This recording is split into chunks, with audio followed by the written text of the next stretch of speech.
righty, 10:02 on the fan. What's happening? This is the Tiki and Tierney Show. What's going on?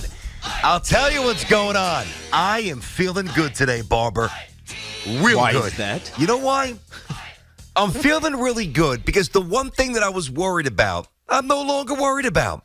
What is that? You see, most people, when you look at this very, very complex Jets quarterback situation, most people worry about the Jets messing this up, all right?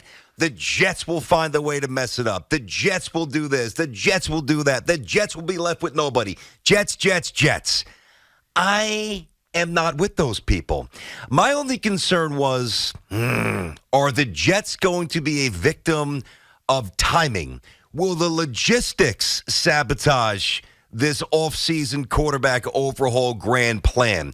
And I'll tell you what, I thought this, but now I am fully convinced the Jets are sitting at the poker table and they got pocket aces. Because I don't care what anybody says about Derek Carr. Derek Carr has no offers right now. Oh, the Jets love Derek Carr. They're going to make him a Hall of Famer. Oh, that's great. Did the Jets offer him a contract yet? No. Well, the Saints had him in. Oh, the Saints love him. Does he have a hard contract offer yet? No. David Carr, his brother. Well, we're going to take our time. We're going to really try to see what's out there and make the best decision. Translation, we have a dearth of offers, so we need to extend the conversation. I was worried a little bit, I'll give you that, about the Jets being a victim of timing. Carr has no offers. Rodgers has not rendered a decision. This is perfect for the Jets. Well, it's only perfect if, like everybody else, you're waiting for Aaron Rodgers, and Aaron Rodgers becomes available to you, and then Derek Carr, because he's pissed off that he doesn't get any offers, ends up signing someplace else that he hasn't visited. So I understand what you're saying, but to me, the Jets still have an urgency to get this thing done sooner rather than later. The last thing you want is to let this thing peter out for, 3 weeks or a month.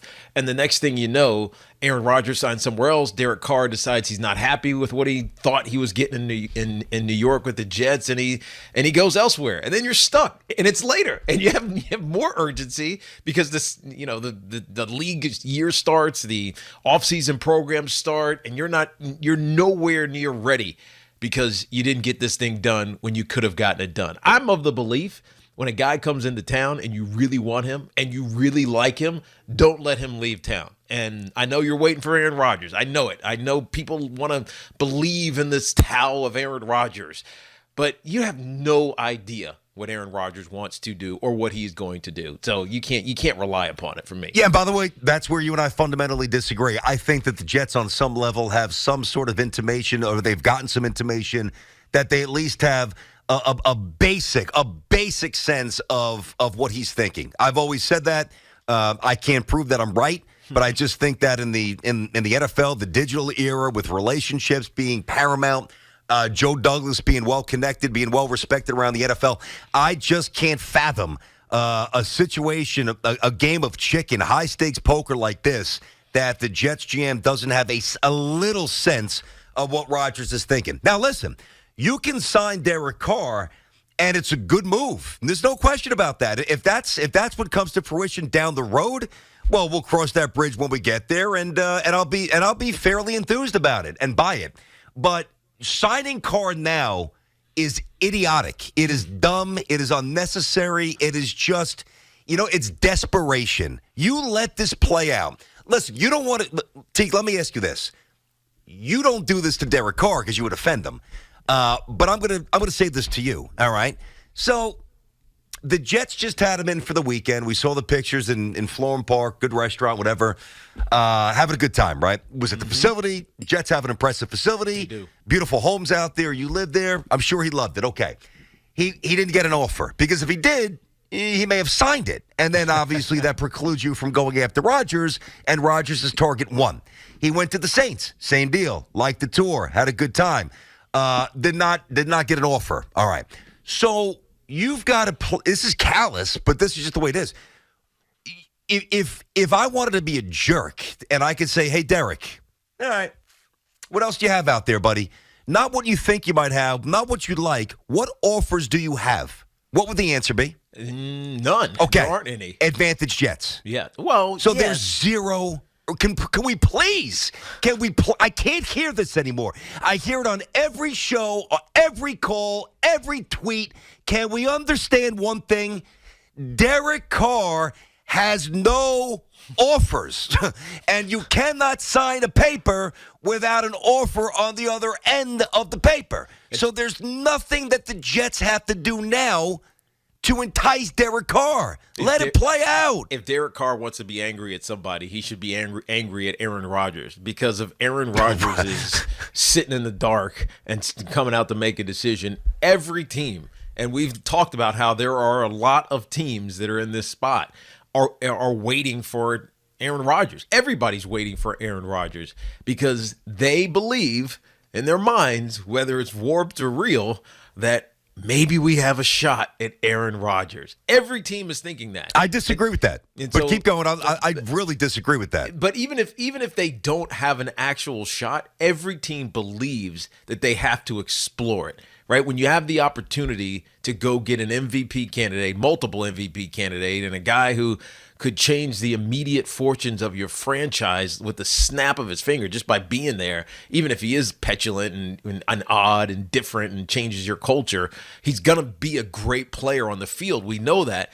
Every team that needs a quarterback is waiting for Aaron Rodgers. That's not even close to being true. Why not? You're telling me the Texans are waiting with bated breath to see what Aaron Rodgers does? The Texans don't need him. I'm talking about teams that need to Well, how many win. are there, though? There's like 5 of them. Teams that need Max. to try to win now. Yeah, I know, but there's 5 teams that are waiting. So Derek Carr, who's sitting around, thinking about what his next step is, goes and visits the Saints, goes and visits the Jets. I'm sure he'll visit Carolina in the next week or so. Whatever. He's stuck. That's why I'm saying he should be mad, because in places that in another year without Aaron Rodgers, like the MVP sitting in the wings, he would be signed already, or teams would be offering him big deals already. Right now, he's got to sit and wait because of Aaron Rodgers, and it sucks for Derek Carr. But to me, if I'm the Jets, I don't know if I'm comfortable waiting for Aaron Rodgers to decide whatever it is he's going to decide, especially if he comes back and says, yeah, I've never had any interest in going to New York. Right? So it hurts. It's demeaning. And then you're also playing with an inferior player. 877-337-6666 is our number here on the Fan. Tiki and Tierney inside of our Town Fair Tire Studio. We'll do a lot of Yankees later on as well. Town Fair reminds you that you always get the guarantee lowest price on name brand tires from Connecticut to Maine. Nobody beats Town Fair Tire. Nobody. Listen, there's 2 aspects here, and the Jets know this. There's the football aspect, and then there's the PR aspect. Now, everybody, and you can question, although I think this is unfair, level of commitment. You can cite his aloof nature. There's some baggage with Rodgers. We get that. Okay. Yep. But there's no doubt he is the absolute superior player to Derek Carr. So that's the football stuff.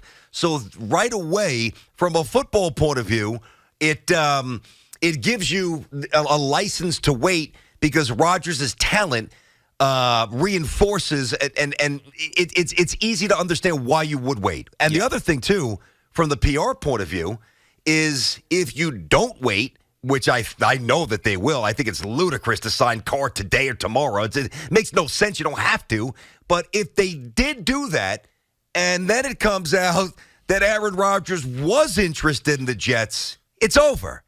Every Jet fan hates him. So there's no way. Yeah, but I still think that you can't risk getting to April and not having a solution. No, you're not going to get to. I'm with you on that. You're not going to get to April. At some point, you got to say, Rodgers, let's go. April's a month and a half away. The Jets are going to know in 2 weeks. Okay, maybe you'll know in 2 weeks. Oh, they'll know in 2 weeks. Until Aaron Rodgers decides he wants to do something else to delay the inevitable, which is likely he's going to go back to Green Bay. Yeah, you don't really think that. I don't really think that, but I'm just joking. I mean, If I was Aaron Rodgers, there's no way I would ever leave Green Bay. I get why he's upset and he doesn't feel like they're, I don't know, putting enough around him. But why would you leave a great situation where you've established yourself, the fan base loves you, and you honestly have a shot every year to get to the postseason, and then anything can happen, to go to some uncertain new destination. I don't know why he wants to do it. I'll give you a reason. I'll give you a radio example. I mean, why did Mad Dog leave? I mean, if you go, why did Mad Dog leave the fan? Honestly, sure, but money's they're going to get paid. He's going to get paid no matter what, Rodgers, right? Yeah, but Rodgers he's already paid, so it doesn't matter. Yeah, but you're saying, like, why would you leave a situation? Sometimes the situation that you're in seems appealing to everybody but the person in the situation.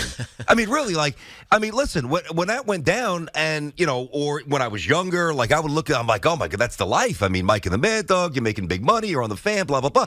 And then and those things are true. But then you get into it, and there could be personality conflicts, which there were at various points in the relationship, which is what's happening in Green Bay as well. You get a little stale, you get a little bored, you want a different challenge, you want a different stadium. And, yeah, Green Bay's amazing. I was there a couple months ago. It's awesome. It's the best football town in our country. Great stadium. It's like a throwback to the 50s, but it's also a little boring when there's no football games going on. Maybe you want something a little more cosmopolitan. I don't know. But just because we think it's ideal doesn't mean that it is. Oh, yeah, and by the way, they're not very good. Mm-hmm. Well, I mean, last year they weren't very good. They missed the playoffs, but other than that, they're not going to be good this year. I don't think they're going to be very good. I don't. Listen.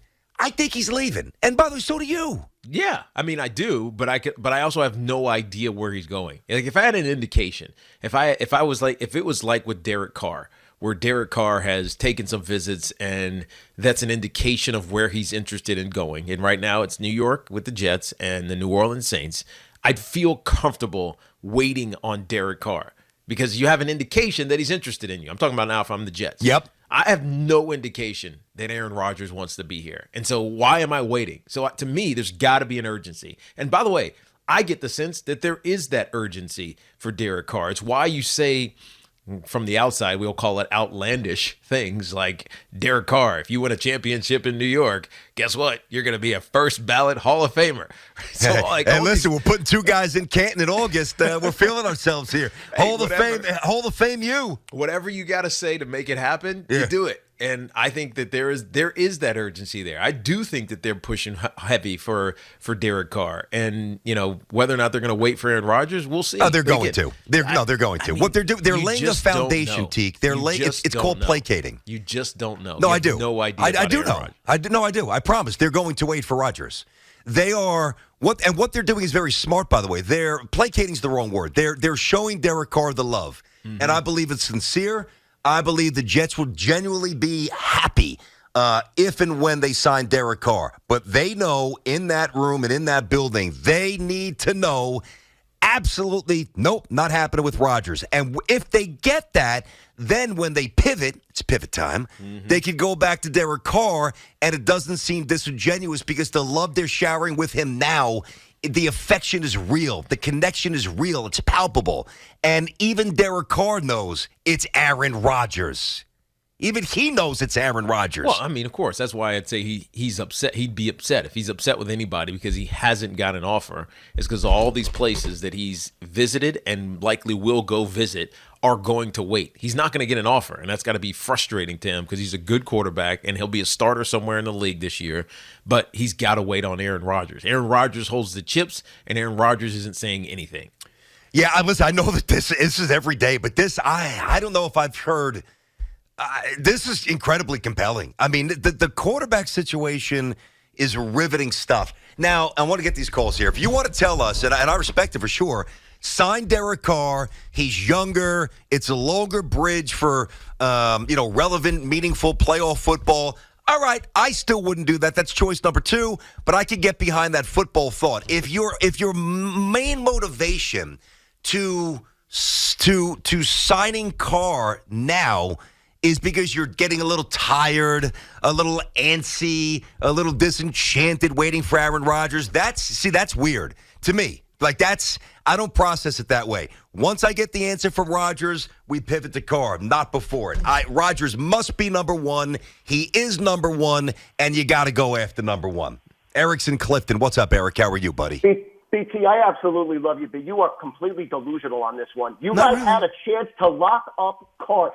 The Raiders scored 395 points last year, allowed 418. We won 6 games. You guys won 7 games, scoring only 296 points and allowing 316.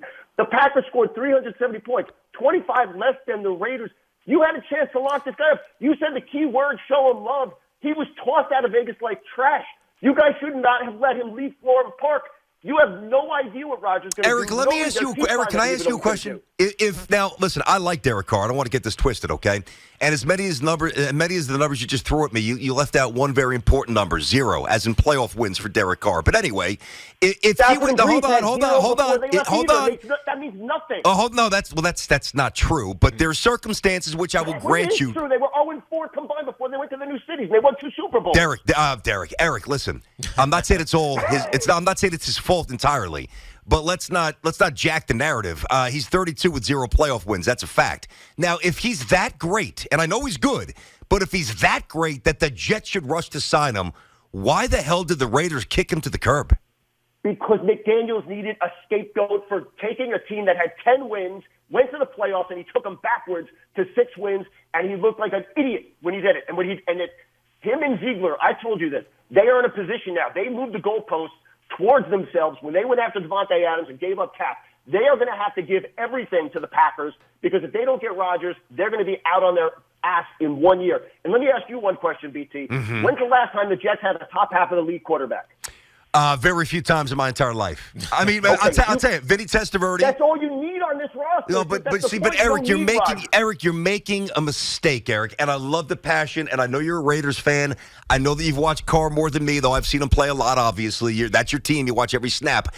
This is what I can't deal with this stuff. When we start getting calls, when was the last time you had a quarterback who had this? Well, that's not the point. That's not the point. I think that is such a settle. But the problem is you're getting so enamored with Aaron Rodgers. Because he's great. Okay, but you're hoping that a player, any individual player, whether it's a lineman, defensive end, whatever, wide receiver, is going to solve your problems. No one player can do that. Now, Aaron Rodgers makes you significantly better. But there's a lot that comes with Aaron Rodgers, and there's no guarantee that you're going to sign him. There's or trade for him, I should say. Mm-hmm. There's no guarantee that he actually wants to be here. And that's really hard to process for me. Right? Yeah. I got to know that someone has interest. Like I don't want to force someone to be here. I want someone who wants to be here. And it seems like Derek Carr, who hit it off with Robert Saleh and the Jets organization. And they like lumped on all these platitudes and told him what he was gonna be. I think Derek Carr is your best option if given the situation with Aaron Rodgers right now. Yeah, but the situation with Aaron Rodgers is interpreted many different ways. It very well might be as simple as, he's done with the darkness retreat. You know what? I've got some clarity. I've had a great time in Green Bay. Much respect to the fans. I revere the city and the franchise and what came before me and what I did there. And I love it, but it's time to move on, and I'm ready to go play football somewhere else. And that place might be here. Like this notion that he's not going to be all in or he doesn't know what's going on. Like, you got to leave the door open for the other possibility as well. Like, and nobody's doing that. It's like everybody's illuminating the weird stuff about Rodgers. I got news for you. He's been pretty stable for 15 years as an NFL superstar. Yeah, but to me, it's not even about him being an oddball. That's not even about what I'm talking about. I'm just talking about the very real fact that he might not be interested. Oh, I understand that. I just need the answer. I need to hear it from him. 877-337-6666. So we are on the field. Do a little baseball later as well. I think the timing is awesome. I think that, hey, listen, everybody wants Derek Carr. How many offers Derek Carr have? How many? What's the next trip he's going on? Carolina doesn't even know if they want Derek Carr. And that's one of the teams that everybody thinks does want Derek Carr. So why should the Jets be in a rush? Can somebody intelligently explain this to me? Because they shouldn't be in a rush. Hey, here's one thing we don't say much about the Jets. They're playing this one perfectly so far. Tiki and Tierney on the Fan.